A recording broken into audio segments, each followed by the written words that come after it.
Cher peuple, salutations! On vous retrouve aujourd'hui pour vous parler des francopholies de Spa. Comme on vous l'avait dit dans la vidéo précédente, on avait décidé de vous en parler afin d'opposer les deux univers.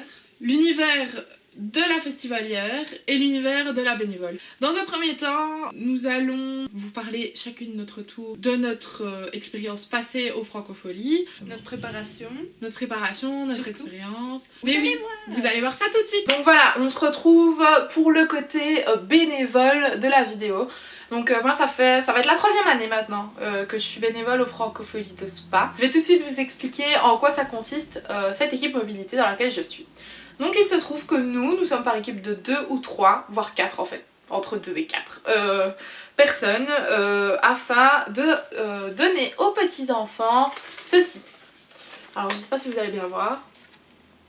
Donc voilà, ça c'est la version fille, je vous avouerai que j'en ai pas sur moi de la version garçon. Sur ce bracelet, nous indiquons le prénom de l'enfant et ensuite on demande à la personne qui accompagne l'enfant leur numéro de téléphone. Parce que si un enfant se perd, il devra aller trouver soit un bénévole qui aura donc un t-shirt bénévole, soit la police, soit un adulte en soi, pour qu'on contacte la personne à contacter. Ben voilà, c'est logique. Je trouve que notre poste il est hyper important et que dans plein d'événements publics, il devrait y avoir ce genre de choses mises en place parce que un enfant perdu, ça arrive tellement facilement et tellement souvent. Je vous avais dit que je vous parlerai tenue, alors c'est très simple. Pour ma part, j'ai pas beaucoup le choix, sachant que nous, les bénévoles, nous avons chaque jour un t-shirt bénévole des francopholies. Alors ça c'est celui de l'année dernière, je suis en phase de préparation. Et mon deuxième accessoire obligatoire pour les francopholies, obligatoire pour moi-même, personne d'autre ne met ça, c'est ma petite corne de licorne. Voilà, mon travail c'est d'attirer les enfants afin qu'ils soient en sécurité. Donc voilà, je me suis dit l'année dernière que les attirer avec une petite corne de licorne, ça pourrait marcher. Au niveau de mes expériences passées au Franco de Spa, faut savoir que c'est pas parce qu'on travaille au Franco de Spa qu'on n'a pas la chance de profiter du festival, au contraire. En fait on est dans l'ambiance tout le temps, toute la journée. Et personnellement je termine à 21h chaque soir. On est super bien accueillis par l'équipe des bénévoles.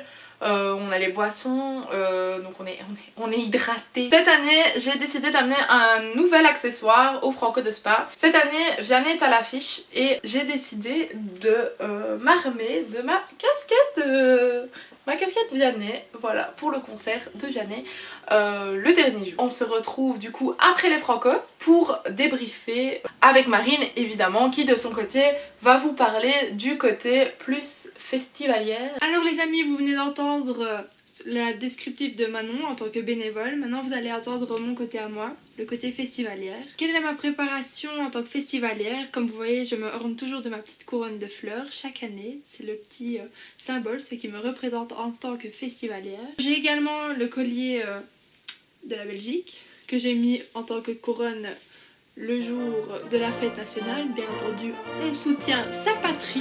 Pourquoi est-ce que j'aime les Franco? Parce que c'est un petit festival familial qui est accessible à tout le monde, aussi bien les personnes qui sont en fauteuil roulant que les personnes qui sont malvoyantes, les personnes qui n'entendent pas bien. C'est traduit en langue des signes pour certains shows. Pourquoi est-ce que j'aime bien? Tout simplement c'est un moment de l'année où tu peux ne penser à rien d'autre que profiter de la musique entre amis, entre familles, entre couples, bref, se rassembler autour de la musique. Quelles sont mes attentes? Cette année, tout le programme a changé. Comme Manon vous a parlé de mode, on va vous parler des indispensables que moi en tout cas je prends en festival. Il y a notamment l'indispensable petit top, parce que toujours pendant les francopholies il y a au moins un jour de pluie, donc on amène le sac poubelle que moi j'appelle ça. C'est la magnifique capote de pluie qu'on nous offre. Et le deuxième indispensable c'est le petit short que vous pouvez voir ici, parce que c'est très confortable et on peut voyager, danser comme on veut. Et maintenant je vais appeler Manon pour qu'on fasse le petit débriefing de nos 4 jours de francophonie. Rebonjour tout le monde, on se retrouve maintenant après les francopholies. On est maintenant à J+3 des Francopholies, je pense qu'on les a vécues à fond quand même. Hein. Donc voilà, on va vous donner un peu notre ressenti. Malheureusement, on pourra pas vous montrer des images des Franco cette année parce que... les caméras ne pouvaient pas rentrer en fait. Tant qu'on n'est pas journaliste, on n'a pas d'accès ni d'autorisation, on ne pouvait pas venir avec une grosse caméra pour filmer. Donc on n'a pas pu avoir des images correctes et donc on préfère vous raconter notre point de vue plutôt que de vous montrer des images toutes pourries de notre téléphone. Autant vous prévenir que là tout de suite nous sommes en pleine canicule et donc nous sommes en train de mourir de chaud. Ne nous jugez pas. Voilà.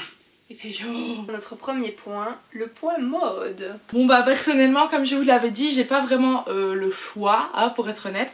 C'était le t-shirt bénévole obligatoire. Cette année encore il était blanc. J'étais pas trop déçue parce que le logo est vraiment hyper coloré. Comme vous pouvez le constater. Il faut aussi savoir que cette année on a eu un souci avec les t-shirts. Donc il y a un jour où on s'est retrouvé avec un t-shirt rouge. Un t-shirt rouge comme ça. Avec le logo Jupiler, petit placement de produit. Et le logo des Franco derrière. Et toi niveau mode alors, dis-nous tout. Moi niveau mode alors je m'étais ambiancée chez moi sur du Abba pour essayer toutes les tenues en partir parce que je suis partie faire les Francopholies chez ma cousine. Bisous à toi. J'ai préparé mes affaires le jour avant et je m'ambiançais sur de la musique comme jamais et au final je crois que j'ai mis la moitié des tenues que j'avais préparées. Pourquoi ça m'étonne même pas. En ce qui concerne l'organisation, pour les bénévoles, ça n'a pas beaucoup changé en soi. On a toujours notre local au même endroit finalement. Donc c'est assez pratique, on a les toilettes à disposition, on a à boire à disposition. Cette année encore on a eu la chance de monter sur scène. Alors on est monté sur scène juste après Vianney. Le fait de monter sur la scène Pierre Absat, déjà c'est une grande scène. J'étais jamais montée sur cette scène personnellement, mes collègues bénévoles l'avaient déjà fait. Mais moi j'étais jamais montée sur cette scène. C'était un peu notre petit moment de gloire si on peut dire ça comme ça. Et du coup, de ton côté? Et du coup de mon côté, niveau organisation, déjà on peut parler d'un point. C'est que cette année les bracelets ont changé. Les bracelets ils sont comme ceci. Avec, je ne sais pas si vous voyez bien, avec une petite carte qu'on scanne à l'entrée. Mais ça nous sert également aussi de portefeuille. Donc ça c'est pratique parce qu'on ne prend pas de l'argent avec nous. C'est un peu stressant aussi parce que tu te dis si tu le perds, ça veut dire que tu perds et ta place et ton portefeuille. Mais enfin ça c'est pour le côté parano de l'histoire. Le côté moins pratique c'est que mercredi, donc le jour avant les Franco, on pouvait recharger. Et que le jour d'après, donc le deuxième jour des Franco, j'ai voulu recharger mon bracelet. Je regarde sur le site avant de venir pour les Franco. Et c'était impossible de recharger le bracelet, il fallait le faire sur place. Personnellement le bracelet j'ai trouvé ça chouette, notamment pour les commerçants parce que ça leur fait gagner beaucoup de temps, vraiment. Ouais. C'était impossible en fait de payer en cash à l'intérieur du village. Donc à l'extérieur c'était possible mais à l'intérieur pas du tout. Et moi j'ai vraiment vu la différence au niveau des fils quoi. Personnellement j'ai mangé que des pâtes, toutes les Franco. Mais j'étais servie vraiment en 5 minutes top chrono. Petit bémol pour ma part, le remboursement, il n'y a rien à faire. On n'use pas tout l'argent. Ouais. Enfin moi j'avais mis 40 € sur mon bracelet. Il me reste là-dessus 1 €. Ouais, elle sera pas remboursée. Et voilà, je le perds quoi. Parce qu'ils ont... Ils gardent 2,50 sur la valeur qu'on a pour quand on retire. Ah, petite anecdote. J'arrive au local, il me donne mon bracelet. Je veux rentrer dans le village et là, je sonne rouge. Sur tous les bénévoles, c'est arrivé à une seule personne. Maintenant, on peut aussi parler de l'organisation par rapport aux scènes. Je veux surtout parler de la scène Pierre Absat. Je sais pas si l'endroit était bien choisi. La fonction, on va dire, est bien pensée. Mais l'organisation en elle-même c'était pas top parce que ça bloquait pour les autres scènes. Donc ça veut dire que si on voulait aller voir un concert sur la scène Proximus, on était bloqué par la scène Pierre Absat justement parce que c'était trop proche. Et en plus de ça il y avait tellement de monde devant la scène Pierre Absat que c'était compliqué quoi. Je suis assez d'accord avec Marine sur ce point là. Je trouve que le fait que la scène Pierre Absat soit accessible à tous c'est vraiment un beau cadeau de la part des organisateurs parce que c'est une affiche totalement différente et totalement folle qu'ils nous ont proposé sur cette scène. Donc vraiment c'est un beau cadeau. Maintenant la mise en place est vraiment à revoir. Et le souci c'est que la scène Pierre Absat n'était pas placée de sorte à ce que tout le monde puisse voir correctement. Ça c'est vrai, ouais. Deux, puissent entendre correctement, ce qui est pour moi, je pense, le plus important quand on vient voir un concert, c'est de l'entendre correctement. Surtout sur cette scène-là, en fait. Voilà, clairement. Là, pour moi, c'était pas possible. En fait, c'est très contradictoire parce que c'est le plus du festival cette année, mais en même temps, c'est le bémol du festival. Mais après, voilà, je pense que c'est quelque chose qui est pas impossible à corriger. Faut surtout pas, je pense, que les organisateurs se disent « Ah bah voilà, les gens sont pas contents, tant pis, ils vont payer pour la scène Pierre-Absat. » Non, je pense que ce serait dommage de tirer cette conclusion-là. Et je pense que les gens, de manière générale, doivent réfléchir un peu avant de parler et faire des commentaires un petit peu plus constructifs. D'ailleurs, j'aimerais bien parler d'un point, c'est le prix de cette année. Parce que ça a fait beaucoup de débat, parce qu'on a, faut savoir, on a un groupe d'amis qui allait tout le temps aux Francopholies.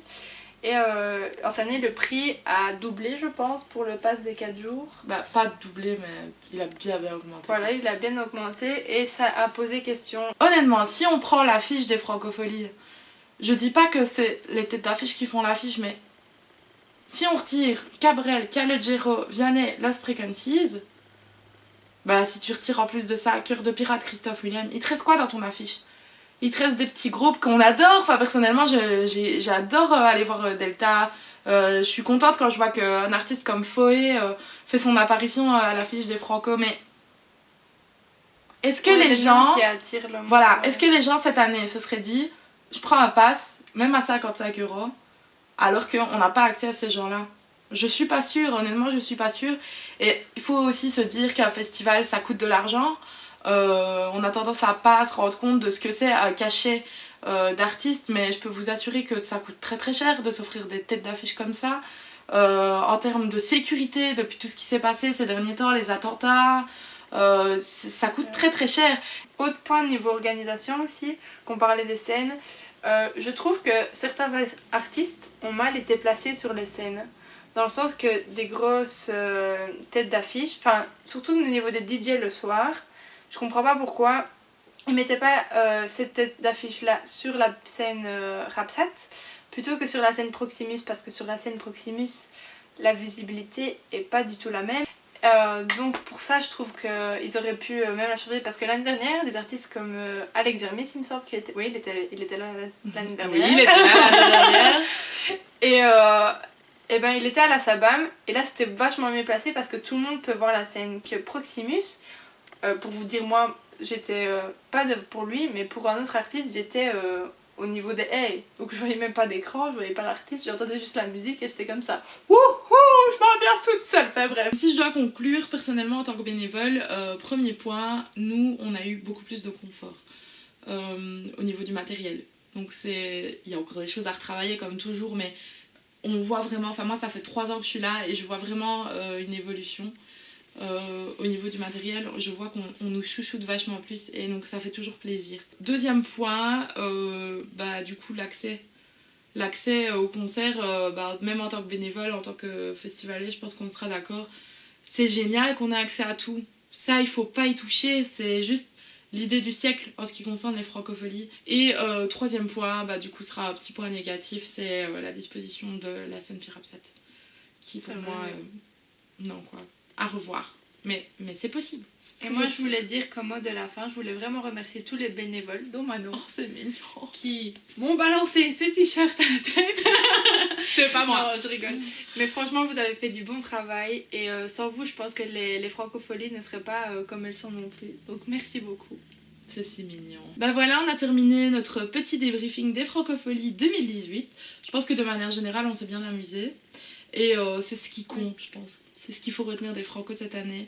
Personnellement, ça reste mon festival préféré et je pense vous dire à l'année prochaine. Oui, moi aussi, bah, j'espère qu'ils vont me rappeler enfin à l'année prochaine les Franco.